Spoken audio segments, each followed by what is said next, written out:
स्वागत है आपका स्मार्ट आईएएस अड्डा के यूट्यूब चैनल पर। लगभग 3 साल बाद फिर से ईपीएफओ का वैकेंसी आ चुका है, नया नोटिफिकेशन भी आ गया है। आज हम उसी नोटिफिकेशन पर चर्चा करेंगे, कितनी वैकेंसी हैं, क्या लास्ट डेट है, फ़ीस कितना लगने वाला है और सिलेबस क्या है, एग्ज़ाम पैटर्न क्या है, इन सब चीज़ों पर हम आज चर्चा करेंगे। तो बने रहिए हमारे साथ। अगर आप यूपीएससी की तैयारी कर रहे हैं तो ये आपके लिए बहुत ही सुनहरा मौका है। इस समय हम देखें तो यूपीएससी ही ईपीएफओ का एग्ज़ाम कराती है। टोटल 577 पोस्ट हैं अभी जो आए हैं, और यहाँ पर अगर हम देखें तो एक वैकेंसी ईओ की है और दूसरी वैकेंसी एओ की है, और एक तीसरी जो वैकेंसी है वो है एपीएफसी की। चलिए यहाँ हर एक वैकेंसी पर चर्चा करेंगे कि क्या क्या है। तो यहाँ पर आप देख सकते हैं कि सबसे पहला जो वैकेंसी दिया गया है वो है यहाँ पर दिया गया है अकाउंट ऑफिसर और इन्फोर्समेंट ऑफिसर, यानी ईओ का है इन्फोर्समेंट ऑफिसर और एओ का है अकाउंट ऑफिसर। जो इन दोनों का पोस्ट है वो 418 वैकेंसी है यहाँ पर। तो यहाँ पर 418 वैकेंसी दी गई है ईओ और एओ की। यहाँ पर आपको एसटी, एससी, ओबीसी सारे ही फॉर्म भर सकते हैं। अगर एज की बात करें तो यहाँ पर नीचे आते हैं थोड़ा सा, तो यहाँ देखते हैं ईओ और एओ की जो एज लिमिट है वो है 30 ईयर, यानी मैक्सिमम 30 साल का कोई भी व्यक्ति इस फॉर्म को भर सकता है। अगर हम इसेंशियल क्वालिफ़िकेशन की बात करें तो सिर्फ ग्रेजुएशन मांग रहा है। अगर आप ग्रेजुएट हैं तो ये फॉर्म भर सकते हैं यहाँ पर। अगर 30 ईयर एज की बात करें तो यहाँ कैटेगरी वाइज एज रिलैक्सेशन भी आपको मिलेगा। तो यहाँ पर इतनी बातें हो गई, और आगे हम देखते हैं कि इसमें क्या है। दूसरी वैकेंसी की बात करते हैं।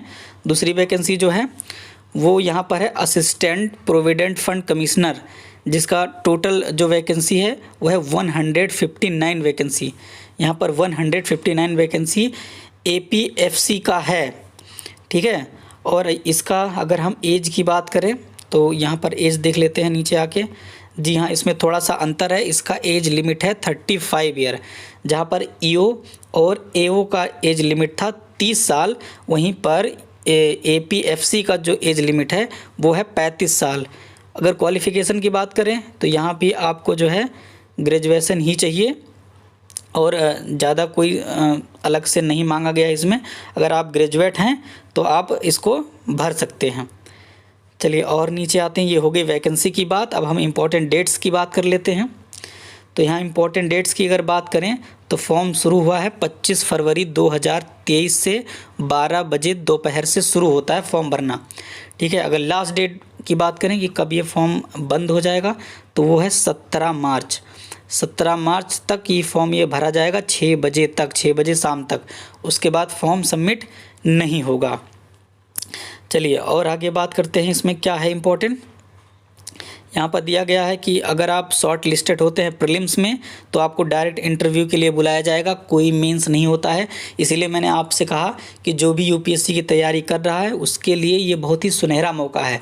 सिलेबस लगभग आसपास का है, हम अभी आगे चर्चा करेंगे सिलेबस का। तो यहाँ पर आपको डायरेक्ट इंटरव्यू देना है, कोई मेन्स नहीं देना। प्रीलिम्स क्वालिफाई कीजिए और डायरेक्ट इंटरव्यू में बैठिए। चलिए आगे चर्चा करते हैं क्या है इसमें खास। तो यहाँ थोड़ा और आगे आते हैं।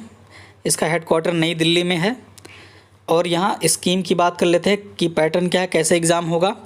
तो यहाँ पर ईओ और एओ की पहली बात की जा रही है। तो यहाँ पर टेस्ट जो होगा वो 2 घंटे का होगा, ठीक है। All questions will carry equal mark, यानी सभी क्वेश्चन समान अंक के हैं। और दिस ऑब्जेक्टिव टाइप क्वेश्चन है, यहाँ पर पढ़ लीजिए। ऑब्जेक्टिव का टाइप है हिंदी मीडियम, इंग्लिश मीडियम, दोनों मीडियम में क्वेश्चन होंगे, ऐसा नहीं है किसी एक मीडियम में होगा। और यहाँ पर माइनस मार्किंग भी है, जो 1/3 का मार्क्स कटेगा अगर आपका एक गलत है। मतलब अगर आपका एक कोई आंसर गलत है तो उस नंबर का 1/3 जो मार्क होगा वो कट जाएगा, यानी यहाँ पर माइनस मार्किंग भी है। चलिए अब सिलेबस देख लेते हैं ईओ और एओ का क्या सिलेबस है। तो यहाँ सिलेबस है जनरल इंग्लिश, उसके बाद इंडियन फ्रीडम स्ट्रगल यानी जो स्वतंत्रता संग्राम थे, current event and developmental issues हैं, इंडियन पॉलिटी एंड इकोनॉमी है, जनरल अकाउंटिंग प्रिंसिपल्स है, फिर industrial relation and labour laws है, ये आपको पढ़ लेना है। उसके बाद देखते हैं यहाँ पर जनरल साइंस है, नॉलेज कंप्यूटर एप्लीकेशन का है, जनरल मेंटल एबिलिटी है, सोशल सिक्योरिटी इन इंडिया। तो ये आपका ईओ और एओ का सिलेबस है। आप इसको स्क्रीनशॉट ले लीजिएगा, मैंने जो भी नीचे किया है। अगर इसका वेटेज की बात करें तो इसका 75/25 है, यानी 75% जो है आपका जो पेपर पे एग्ज़ाम होगा उससे लिया जाएगा और 25% आपका इंटरव्यू से लेकर टोटल मार्क्स बनाए जाएंगे। चलिए नेक्स्ट की बात कर लेते हैं। यहाँ पर जो दूसरी वैकेंसी है उसका स्कीम भी लगभग सेम ही है। ये भी 2 घंटे का ही पेपर है, ये भी इक्वल मार्क्स हैं और ये भी मल्टीपल चॉइस ही है, इंग्लिश हिंदी दोनों में होंगे। और इसमें भी जो है रॉन्ग आंसर पे 1/3 कटेगा, यानी लगभग सेम ही स्कीम है। इसका सिलेबस थोड़ा अलग है, तो इसका सिलेबस आप ध्यान से देख लीजिए, स्क्रीनशॉट ले लीजिएगा। इसका थोड़ा अलग है। जनरल साइंस है इसमें, Indian culture, heritage, freedom movements, current events, उसके बाद population, developmental, globalisation, governance, constitution of India, present trends in Indian economy, accounting and audit, industrial relation, labour laws, insurance, basic knowledge of computer, elementary mathematics, statics, general mental ability और फिर social security in India.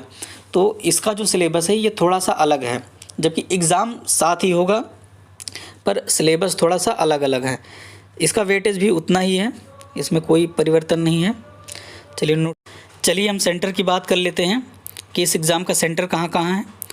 तो centre की बात पर करें तो अगरतला, आगरा, अहमदाबाद और भी ऐसे है, पटना में भी है, गोरखपुर में भी है, आपका जबलपुर है और भी देख लेते हैं, आपका रांची में है, रांची भी है, आपका जयपुर भी है और इम्पोर्टेंट जगह देख लीजिए, आपका दिल्ली भी है, ये देख लीजिए आपका दिल्ली भी सेंटर है और मुंबई भी है।